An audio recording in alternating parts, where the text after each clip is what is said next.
अब student start करते हैं क्वेश्चन नंबर 7। एक्सरसाइज 2.1 का क्वेश्चन नंबर 7 क्या है? Explain each term. तो आपने यहाँ पर ये जो टर्म्स दी हुई हैं, solution, root, zero of the function and X intercept, तो ये आपने एक्सप्लेन करने हैं। ये इनकी डेफिनेशंस हैं। ठीक है, तो हम यहाँ देखते हैं आपकी बुक पे, यहाँ पे कुछ डेफिनेशंस लिखी हुई हैं, हम वही मार्क कर लेते हैं।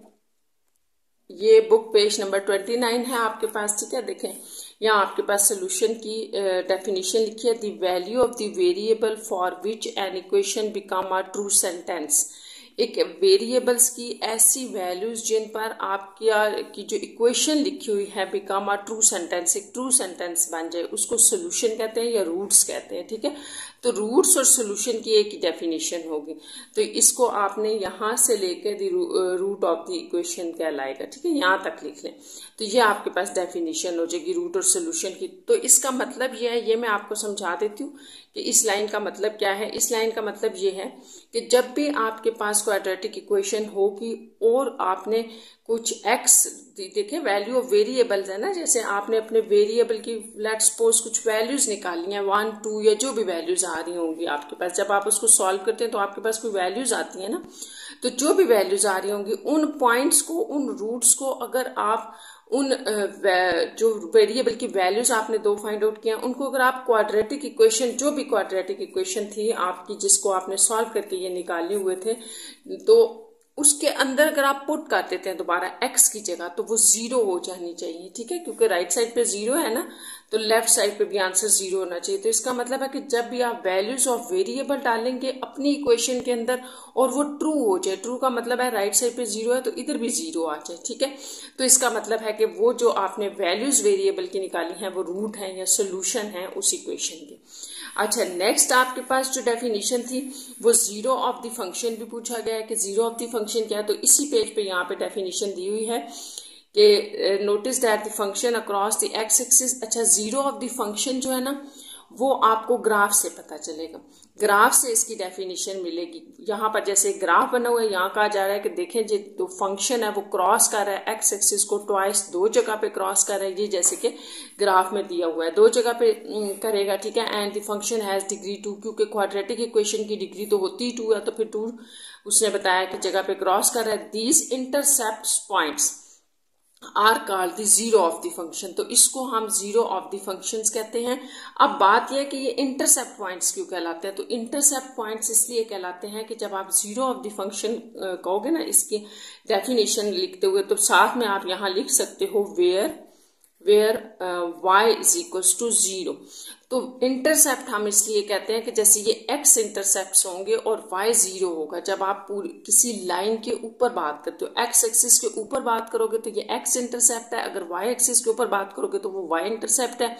और ये भी आपने याद रखना है कि x की वैल्यूज आएंगी तो y वहां पर जीरो होगा। तो इसको आप इस तरह से लिख लें, द पॉइंट्स, ऐसे थोड़ी सी डेफिनेशन लिख लें, the points of the function, the points of, यहां से स्टार्ट कर दे, फंक्शन क्रॉसेस और इंटरसेक्ट जो भी कहेंगे, दी एक्स एक्सिस। ठीक है, ट्वाइस लिख दें, ट्वाइस भी कर सकता है, नहीं भी कर सकता है। ठीक है, इसको हटा दें, बेशक ये सारा हटा देते हैं, यूं कर लें, the points of the function crosses the X axis, these intercept points are called the zero of the function where y is equal to zero. तो ये इसकी डेफिनेशन हो जाएगी, ये आप देख लीजिएगा। नेक्स्ट आपके पास जो एक और डेफिनेशन इसमें कही गई है वो एक्स इंटरसेप्ट की है। ठीक है, तो वो मैं आपको लिख देती हूँ कि एक्स इंटरसेप्ट क्या होगा।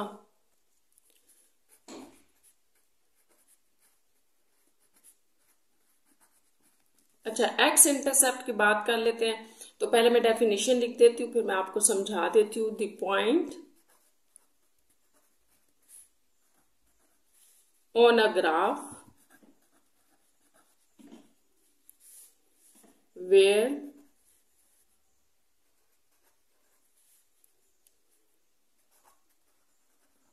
y-axis is 0। ठीक है, और जो आपके पास वैल्यू ऑफ y होगी वो 0 होगी, ठीक है, y की वैल्यू 0 होगी। तो x इंटरसेप्ट वो पॉइंट होता है ग्राफ के ऊपर जहां पर आपकी y की वैल्यू 0 होती है। तो आप इसको यूं समझ सकते हैं, जैसे मैंने भी आपको बताया कि यहाँ पर x इंटरसेप्ट है तो इसका मतलब है x की कोई वैल्यू है। अगर आप इस पॉइंट के ऊपर खड़े हैं, इस पॉइंट की अगर आप बात कर रहे हैं ना, तो x 2 है लेकिन यहाँ y 0 है, तो इसको हम कहते हैं x इंटरसेप्ट, ठीक है, यानी कि दूसरा वेरिएबल वहां 0 होता है। और अगर यहां पर लेट सपोज आपने कोई वैल्यू ली हुई है y की, तो y 2 है, इसका मतलब है कि इस पॉइंट पे ये आपके पास y इंटरसेप्ट है, यानी कि x यहाँ 0 है। तो यहाँ पर सिर्फ x इंटरसेप्ट के बारे में पूछा गया था, तो ये मैंने आपको बता दिया, ठीक है। अब नेक्स्ट देखते हैं कि हमारा नेक्स्ट क्वेश्चन क्या है। तो ये है क्वेश्चन नंबर 8 की स्टेटमेंट पढ़ लेते हैं। Can a quadratic equation have more than 2 solution. आपसे ये पूछा जा रहा है कि क्या क्वाड्रेटिक इक्वेशन के 2 से ज्यादा सोल्यूशन हो सकते हैं, वाई और वाई नॉट। साथ आपने रीजन भी बताने हैं। तो सबसे पहली बात तो ये है कि क्वाड्रेटिक इक्वेशन के 2 सोल्यूशन नहीं हो सकते, क्योंकि क्वाड्रेटिक इक्वेशन तो होती है एक्स स्क्वायर में, है ना। तो जितने आपके पास हाईएस्ट पावर होती है उतने ही जो है वो सोल्यूशन होते हैं। जैसे एक्स स्क्वायर की इक्वेशन है तो 2 रूट्स होंगे या 2 सोल्यूशन होंगे। अगर आपने x3 ली हुई है, कोई इक्वेशन है लेट्स सपोज आपके पास, और वो x3 है, तो इसके आपके पास 3 रूट्स होंगे। तो ये डिपेंड करता है जो है वो आपके वेरिएबल की हाईएस्ट पावर के ऊपर। तो क्वेश्चन नंबर 8 को भी हम लिख लेते हैं, ठीक है।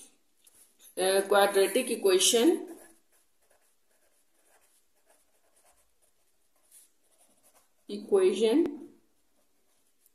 है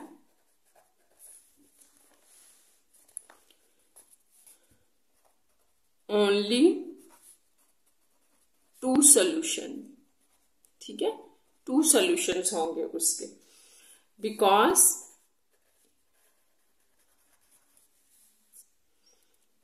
डिग्री ऑफ गिवन इक्वेशन, या गिवन इक्वेशन की जगह आप लिख सकते हैं क्वाड्रेटिक इक्वेशन इज 2, ठीक है। या आप कह सकते हैं यहाँ पे कि आपके पास जो हाईएस्ट पावर है, ठीक है, इज 2, वो 2 होगी। तो बस इसीलिए इसके आंसर भी 2 ही होंगे, क्योंकि आपके पास जो क्वाड्रेटिक इक्वेशन होती है इसकी डिग्री 2 है, या इसके अंदर जो वेरिएबल आ रहा है उसकी हाईएस्ट पावर 2 है। नेक्स्ट क्वेश्चन देख लें, इसका क्वेश्चन नंबर 9। तो क्वेश्चन नंबर 9 की स्टेटमेंट क्या है स्टूडेंट्स, देखें। 9 में आपसे कहा गया है plans for rectangular ice skating rink that is 30 meter by 60 meter have to be revised to double the area of the playground by adding strips of the same width to the side and end of the area form a rectangle। अच्छा, यहाँ पर ये है student के क्या plan किया जा रहा है कि एक आइस स्केटिंग है उसको बढ़ाया जा रहा है, उसको बड़ा करना है। अब बड़ा कैसे करना है, वो 30 मीटर बाय 60 मीटर है, यानी कि उसकी जो विड्थ है वो 30 है और 60 मीटर उसकी लेंथ दी गई है। ये विड्थ और लेंथ के लिए है। हैव टू रिवाइज, ये ऑलरेडी उसकी लेंथ और विड्थ और लेंथ थी, लेकिन अब उसको क्या किया जा रहा है, रिवाइज आर डबल, उसको डबल किया जा रहा है, ठीक है, उसको डबल किया जा रहा है और उसका एरिया डबल हो जाएगा इस तरह से। तो आपने क्या करना है, added strips of the same width. एक बात तो यहाँ याद रखनी है कि जो स्ट्रिप्स आप उसके साथ या जो एरिया आप उसके साथ नया ऐड करने जा रहे हैं वो सेम विड्थ का होगा। To side and end of the area form, और फिर एक ये फॉर्म मतलब इसकी एक वही रेक्टेंगल की बन जाएगी। Find the width of the strip, जो न्यू विड्थ आएगी वो फाइंड आउट करनी है। Where the dimensions of the playground, what are the sorry dimensions, और डायमेंशंस भी बतानी है। तो डायमेंशंस इसकी जो न्यू डायमेंशंस आएंगी वो विड्थ और लेंथ ही होंगी और वो हमने बतानी है, ठीक है। तो इसको मैं स्टार्ट करती हूँ। पहले मैं आपको थोड़ा सा ना क्वेश्चन समझा देती हूँ कि इसमें आपको दिया क्या गया है और पूछा क्या गया है। अच्छा, अब देखें, आपके पास ना इस तरह से है कि ये आपको ना क्वेश्चन में गिवन है कि 30 मीटर उसकी विड्थ है और 60 मीटर उसकी लेंथ है। ठीक है, अब आपने करना ये है कि एक x आपने उसकी विड्थ बढ़ानी है। ठीक है, यानी कि इस साइड से भी यूं समझ लें कि यहां से भी बढ़ रहा है और यहां से भी। ठीक है, और सेम लेंथ में बढ़ रहा है। अगर ये x बढ़ा है तो इतनी x विड्थ यहाँ पे बढ़ गई है। यानी कि आप यूं समझ लें कि यहाँ पर अगर हम इस साइड से इसको फॉर एग्जाम्पल अगर आप इसको यहाँ से 15 मीटर बढ़ा रहे हैं तो इधर भी आपने उतना ही इसको 15 मीटर विड्थ ही उसकी बढ़ानी है। यानी कि यहाँ से यहाँ तक अगर आप इसको x मीटर बढ़ा रहे हैं तो यहाँ से यहाँ तक भी ये x मीटर ही बढ़ाना है। सेम विड्थ से आपने दोनों तरफ इसको बढ़ाना है और फिर इसका हमने एरिया चेक करना है कि डबल हो गया है। ठीक है, अब आप देखें कि सबसे पहली बात तो ये कि यहाँ पर डाटा आप थोड़ा इस तरह से लिखें, जैसे मैं लिख देती हूँ। गिवन जो आपको विड्थ थी वो लिख लेते हैं। गिवन विड्थ थी ये 30 मीटर। ठीक है, इसी तरह जो आपकी गिवन लेंथ है वो कितनी है, ये भी आपको गिवन थी 60 मीटर। ठीक है, यहां तक हो गया। तो अब ये गिवन विड्थ और लेंथ को मिला के जो एरिया बनेगा, ठीक है, इसको भी चलें गिवन लिख लें। गिवन एरिया जो ऑलरेडी आपके पास था वो 30 इंटू 60 हो जाएगा। इसको आप कह लें 1800 मीटर स्क्वायर, क्योंकि एरिया है ना तो मीटर स्क्वायर आ गया, ये आ गया। अब जो नेक्स्ट हमने काम करना है, वर्किंग करनी है, वो ये है कि हम लिखेंगे विड्थ, लेट विड्थ। अब ये कौन सी विड्थ है, टू बी इंक्रीज्ड। ठीक है, जिसको आपने इंक्रीज करना है,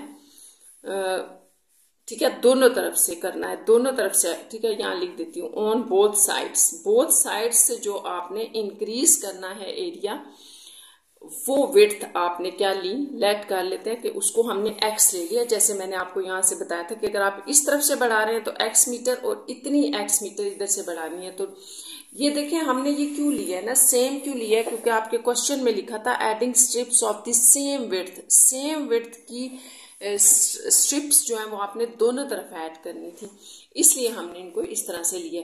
तो विड्थ ये हो गई x। अब ये कौन सी विड्थ है जो कि आप दोनों तरफ इंक्रीज कर रहे हैं, तो इसके अकॉर्डिंग जो आपके पास न्यू जो है वो विड्थ बन जाएगी ऑफ रेक्टेंगल शेप की।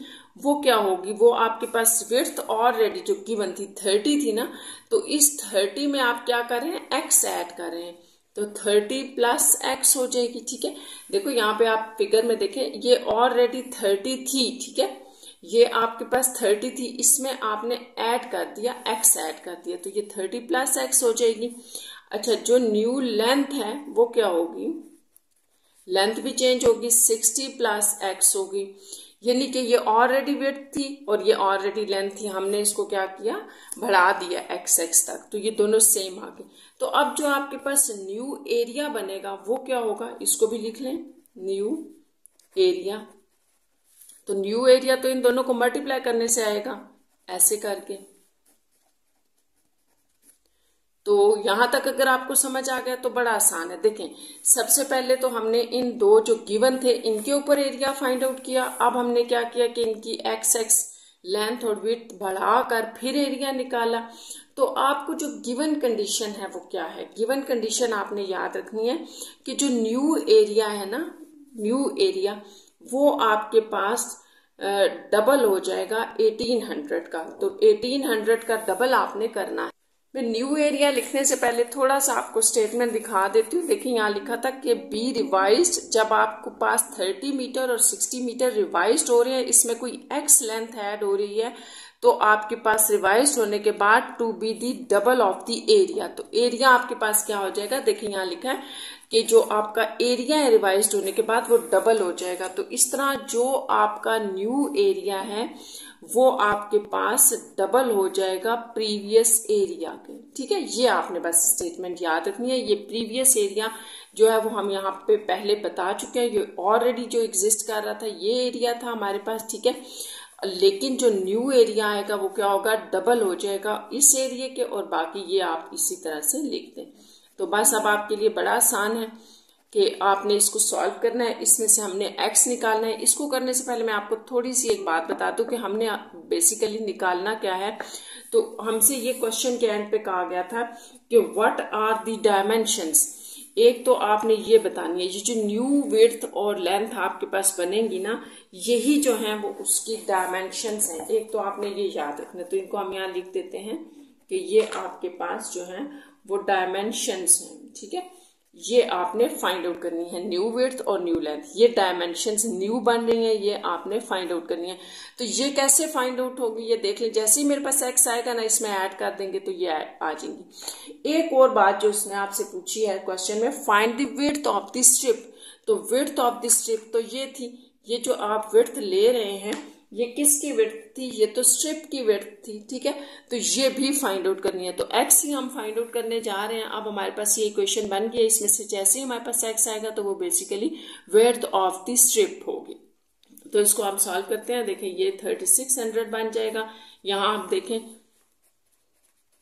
1800, जैसे कि 30 इधर मल्टीप्लाई हो रहा है ना, plus 30x plus x into 60 plus x। चले ये मैं लिख देती हूँ, वो मैंने डायरेक्ट मल्टीप्लाई कर दिया, सिंपल मल्टीप्लाई किया 30 को 60 से, 30 को x से, फिर इस x को इन दोनों से। तो ये आपके पास आ जाएगा 1800 प्लस 30x, यहाँ आपके पास आ जाएगा plus 60x plus x square. तो ये आपके पास एक इक्वेशन बन गई है, ठीक है। इसको हम अब सॉल्व करेंगे, देखेंगे क्वाड्रेटिक बन गया, फिर सॉल्व करके हम यहाँ से अपने x की वैल्यू फाइंड आउट करेंगे।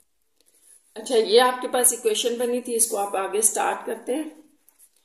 1800, ठीक है, ये आपके पास आ जाएगा 90x प्लस x स्क्वायर। इस 3600 को उधर ले जाते हैं, हमारे पास क्वाड्रेटिक इक्वेशन बन रही है माइनस 3600, ठीक है।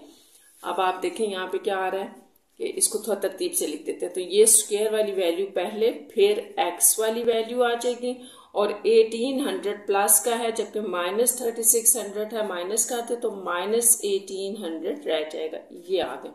अब आप इसको क्वाड्रेटिक इक्वेशन को यूं भी लिख सकते हैं, ठीक है, साइन चेंज किए बगैर। लेकिन ये सिर्फ आपने कब करना है, जब जीरो होता है ना आपके पास, जीरो एक साइड पे, तो आप उसको इस तरह से बगैर साइन चेंज किए लिख सकते हैं।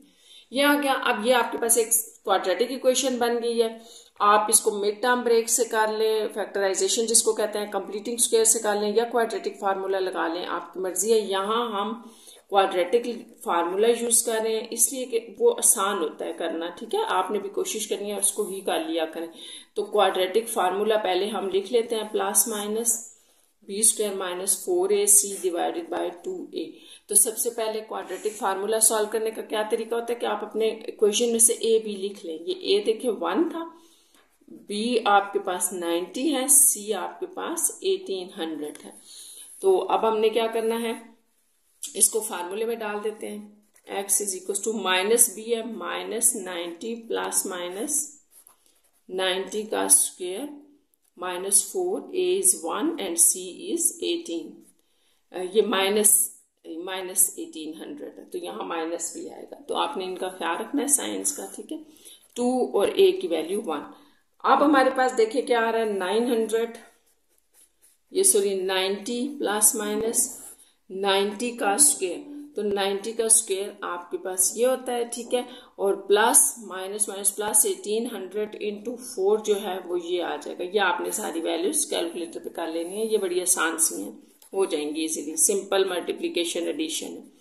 यहाँ पर आप इनको ऐड करें तो आपके पास आ जाएगा 515300 आ रहा है, डिवाइडेड बाय 2। अच्छा, अब नेक्स्ट था हमारा ये कि हम इसको देखें कि ये हमारे पास रूट में आ रहा है कि नहीं। तो ये वैल्यू हमारे पास जो है ना, वो ये मेरे पास रूट के बाद में सॉल्व करके आ रही है 123.69, ठीक है, आपने भी चेक कर लेनी है। तो ये आ गई। अब यहाँ पर आपने इसको सिंप्लीफाई करना है, प्लस माइनस में है ना, तो हम दो वैल्यूज लिख लेंगे। ये वैल्यू थी आपके पास x is equal to -9 plus, देखें एक दफा मैंने प्लस की ले ली और एक दफा हम इसको ये वाली साइन प्लस माइनस का है ना, तो यहाँ पर 123.69/2। तो ये सॉल्व कर लेते हैं, फिर मैं आपको बताती हूँ मेरे पास क्या आ रहा है। 123.69 माइनस इसमें से हमने 90 करना है, सॉरी ये 90 है, 90 आप देख लीजिएगा, पीछे से 90 था, माइनस 90, तो ये हमारे पास आ जाएगा 33.69 डिवाइडेड बाई 2, और इसी को अगर हम डिवाइड कर दें 2 से तो ये आ रहा है 16.84 मेरे पास। ठीक है, एक वैल्यू ये होगी आपके पास, और एक जो है वो हम यहाँ से निकाल लेते हैं, x इज इक्वल टू -90 है और -123, तो ये मैं वैसे आपको कैलकुलेट कर देती हूँ, लेकिन ये जो है ना वो हम लेंगे नहीं क्योंकि इसके साथ माइनस आ रहा है ना, और 2, इसकी रीजन भी मैं आपको बता देती हूँ, डिवाइडेड बाय 2 में हमारे पास आ रहा है 10684, तो ये माइनस की वैल्यू है। ठीक है, तो इसको हम कर रहे हैं निगलेक्ट, क्योंकि लेंथ जो है वो आपके पास होती है पॉजिटिव। ठीक है, लेंथ जो भी होगी वो होती है पॉजिटिव, तो हम नेगेटिव नहीं लेते, निगलेक्ट कर देते हैं नेगेटिव लेंथ, तो इसको आप नेगेटिव को निगलेक्ट करते, तो एक्स जो था वो बेसिकली आपके पास क्या था, विड्थ थी, विड्थ ऑफ स्ट्रिप। ठीक है, तो ये आपके पास आगे 16.84 मीटर, और यही पहला आपका क्वेश्चन था जो आपसे पूछा गया था कि विड्थ ऑफ द स्ट्रिप क्या है। ठीक है, अब नेक्स्ट हम दूसरी बात पे चलते हैं जो हमसे पूछा गया था कि डायमेंशंस क्या हैं, तो डायमेंशंस भी लिख लेते हैं। तो डायमेंशंस थी आपके पास, एक थी आपके पास याद होगी x + 30 था और एक x + 60, तो ये दोनों आपने डायमेंशंस इसको बतानी है। तो ये विड्थ थी, ठीक है, विड्थ या न्यू विड्थ जो थी, न्यू विड्थ थी आपके पास x + 30, तो वो क्या बन गई 16.84 + 30, तो इसको हम ऐड कर लेते हैं, 16.84 + 30, ये मेरे पास आ रहा है 46.84 मीटर, और जो आपके पास न्यू लेंथ थी, ठीक है, ये दोनों डायमेंशंस हैं जो हमसे पूछा गया था। एक्स आपके पास क्या था 16.84, इसमें अब आपने 60 ऐड कर दिया, तो ये आपके पास आ जाएगा 16.84 में हमने ऐड कर दिया 60, तो 76.84 मीटर। तो ये आपके पास सारे इसके आंसर्स आ गए। ठीक है, यहाँ पे हमने विड्थ बता दी और फिर यहाँ पर हमने डायमेंशंस बता दी। Next question number 10, last question है, if a car has an initial speed, अगर आपको एक कार की इनिशियल स्पीड दी गई है 20 मीटर पर सेकेंड एंड कांस्टेंट एक्सेलरेशन भी हमें गिवन है, determine the amount of the time, आपने टाइम फाइंड आउट करना है, it take to travel 145 metre, तो ये 145 मीटर ट्रेवल कर चुका है, ये इसका डिस्टेंस है। साथ में आपको फार्मूला भी दिया गया है, ये फिजिक्स से रिलेटेड है, ये फार्मूला आपको पता होगा, इसमें हमने सिर्फ वैल्यूज डालनी है। देखिए जो आपका एस है वो डिस्टेंस के लिए यूज हुआ है, वी आई कहते हैं इनिशियल वेलोसिटी को, T for time, A for acceleration and T फिर टाइम के लिए। तो यहाँ हम वैल्यूज पुट करके ना तो आंसर दे देंगे। क्वेश्चन नंबर 10 में जो आपको गिवन डाटा है वो लिख लेते हैं। ठीक है, गिवन क्या है हमें, तो गिवन हमें ये है, सबसे पहले हम देखते हैं कि हमें इनिशियल वेलोसिटी गिवन थी। ठीक है, वेलोसिटी मैंने लिख दिया, लेकिन आप इसको स्पीड उसने लिखा हुआ है तो स्पीड भी कह सकते हैं, ये है वी आई, तो ये आपको कितनी गिवन है 20 मीटर पर सेकेंड, ये आपको गिवन है। अच्छा, साथ में हमें एक्सेलरेशन भी गिवन है,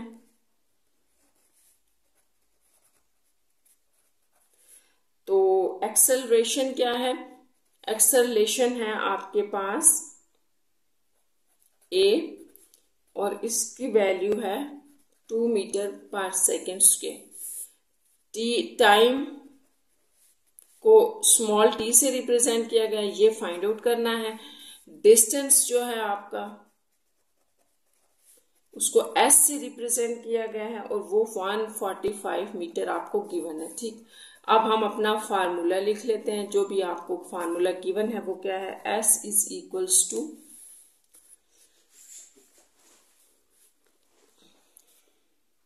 VIT plus half AT square. तो यहाँ पर बस आपने वैल्यूज डालनी है, अपने डाटा से, बड़ी आसान है, ये सारी वैल्यूज डाल लेते हैं। एस हमारे पास था 145, ठीक। वी आई जो है वो 20 मीटर है। टी हमने फाइंड आउट करना है, आप टी को एज इट इज लिखते हैं, प्लस 1/2। एक्सेलरेशन भी गिवन है आपको जो कि 2 था, और T square as it is. तो बस इसकी सिंप्लीफिकेशन करते हैं, जैसे ये 20t आ जाएगा, प्लस ये 2 से कैंसिल, टी स्क्वेयर। यहाँ से आप इस कांस्टेंट को उस तरफ अगर मूव करवा लेना तो ये आपके पास -145 हो जाएगा। थोड़ा सा हमें यहाँ अरेंज करके लिखना पड़ेगा क्योंकि ये हमारे पास क्वाड्रेटिक इक्वेशन बन रही है। तो आपने याद रखना है कि क्वाड्रेटिक इक्वेशन किसी वेरिएबल में भी हो सकती है, बस पावर जो है हाईएस्ट पावर वो 2 होनी चाहिए। y भी हो सकता है, t भी हो सकता है, z भी हो सकता है, कुछ भी हो सकता है। तो ये आपके पास है। इसको थोड़ा सा हम इस तरह अरेंज करके लिख लेते हैं। अब इसके ऊपर आप फार्मूला लगा लें या मिड टर्म ब्रेक कर लें, जिस तरह मर्जी इसको करके। यहाँ से हमने t की 2 वैल्यूज बतानी है। तो अगर मैं इसको मिड टर्म ब्रेक से करूँ, जैसे मैंने आपको बताया था फार्मूला लगा लिया करें, वो भी आसान है। तो देखिए 45 है ना, तो इसके प्राइम फैक्टर्स क्या बनेंगे, आप इसको ऐसे करें, 3 1 3 5 15, देन ये और ये। इसी में वो 2 नंबर पड़े हैं जिनकी प्रोडक्ट आपको 45 देगी और ऐड सब्ट्रैक्ट करने से वो 20 आ जाएंगे। तो इनको करें, देखें क्या 2 नंबर बनते हैं। तो हम क्वेश्चन नंबर 10 का सोल्यूशन स्टार्ट करते हैं। अच्छा, क्वेश्चन नंबर 10 में ना आपने इसको सॉल्व करने से पहले आप अपना गिवन डाटा लिख लें जो आपको गिवन है, ठीक है। हम लिख लेते हैं गिवन। देखें आपको क्या है, इनिशियल स्पीड गिवन है, ठीक है, जिसको हम वी आई कह रहे हैं, या आप इसको इनिशियल वेलोसिटी भी कह सकते हैं। तो ये आपको कितनी गिवन थी, 20 मीटर पर सेकेंड, ये इसकी यूनिट है, ठीक है। और नेक्स्ट में आपको क्या गिवन है, एक्सेलरेशन गिवन है। तो एक्सेलरेशन भी लिख लेते हैं। एक्सेलरेशन है आपके पास ए से रिप्रेजेंट किया गया, और ये 2 मीटर पर सेकेंड स्क्वायर। नेक्स्ट आपके पास डिस्टेंस है, इसको आप एस से रिप्रेजेंट कर रहे हैं, 145 मीटर। और टाइम है, टाइम स्मॉल टी, ये आपने फाइंड आउट करना है। तो फार्मूला लिख लेते हैं पहले। तो फार्मूला है आपके पास S = VIT + 1/2 AT स्क्वायर। तो अब हमने क्या करना है, जो गिवन डाटा है ना वो सारा इसमें हमने पुट कर देना है। तो S हमें गिवन था 145, VI 20 × T + 1/2, A जो है वो भी 2 है, और T स्क्वायर ये एज इट इज रहेगा, ये कैंसिल आउट, और T स्क्वायर। तो ये आपके पास इक्वेशन बन रही है। इसको थोड़ा इकट्ठा कर लेते हैं, जैसे T स्क्वायर + 20T - 145, ये उस तरफ जाके प्लस का है, माइनस हो गया। अब आप इसको थोड़ा सा ऐसे भी लिख लें, ठीक है, ऐसे। तो इसको हम करेंगे क्वाड्रेटिक फार्मूले से, ठीक है। क्वाड्रेटिक फार्मूला लगाएं, वो क्या होता है, टी एक्स = आप लेते हैं ना, क्योंकि इक्वेशन आपके पास एक्स में होती है, यहां पर टी में याद रखना है, तो टी आएगा, T = -b +- फार्मूला वही होगा, फार्मूले के ऊपर कोई फर्क नहीं पड़ेगा। देखें स्टूडेंट्स, आपने एक बात याद रखनी है कि ये क्वाड्रेटिक है, ठीक है,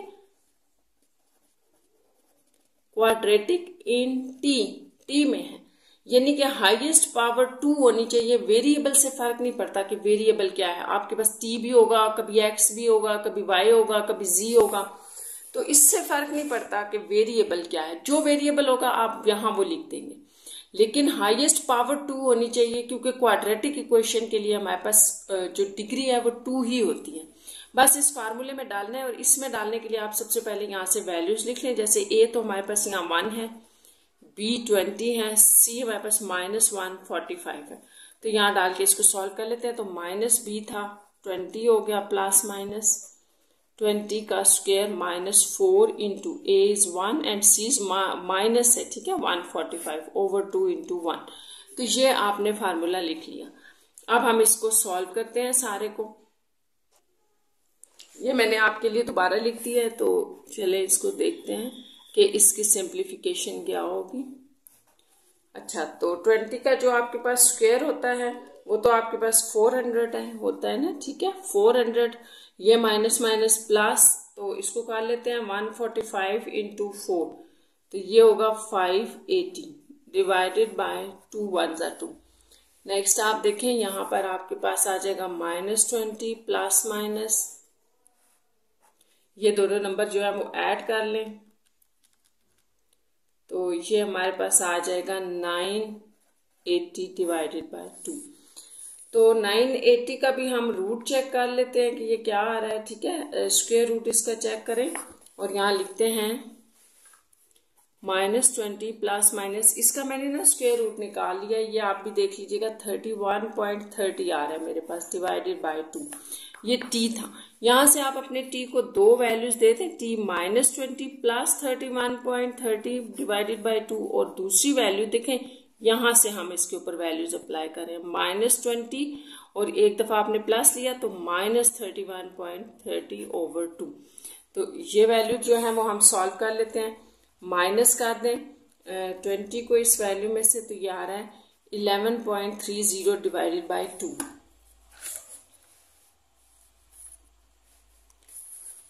और साथ में आप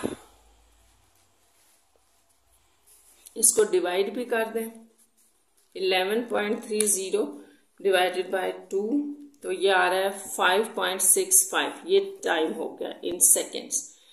इस तरफ वाले को भी मैं कर देती हूँ। वैसे ये जो आपके पास माइनस में आ रहा है ना, तो माइनस में जिस तरह आप कहते हो ना कि डिस्टेंस माइनस में नहीं होता, तो ये याद रखना। इसी तरह जो आपके पास टाइम होता है ना, वो भी माइनस में नहीं होता। ये दोनों माइनस में थे, मैंने ऐड कर दिया, तो ये जो भी आएगा आंसर, इसको आप लिखेंगे निगलेक्ट, ठीक है। टाइम मस्ट बी पॉजिटिव, तो पॉजिटिव होना चाहिए टाइम आपका। तो ये फिर ठीक है आपका टाइम, तो ये आपका वो रिक्वायर्ड टाइम है या टी है जो आपसे पूछा गया था, ठीक है, 5.65 सेकेंड्स। तो इस तरह से ये आपका जो है वो क्वेश्चन नंबर 10 कंप्लीट हो गया और साथ में आपकी ये एक्सरसाइज भी कंप्लीट हो गई।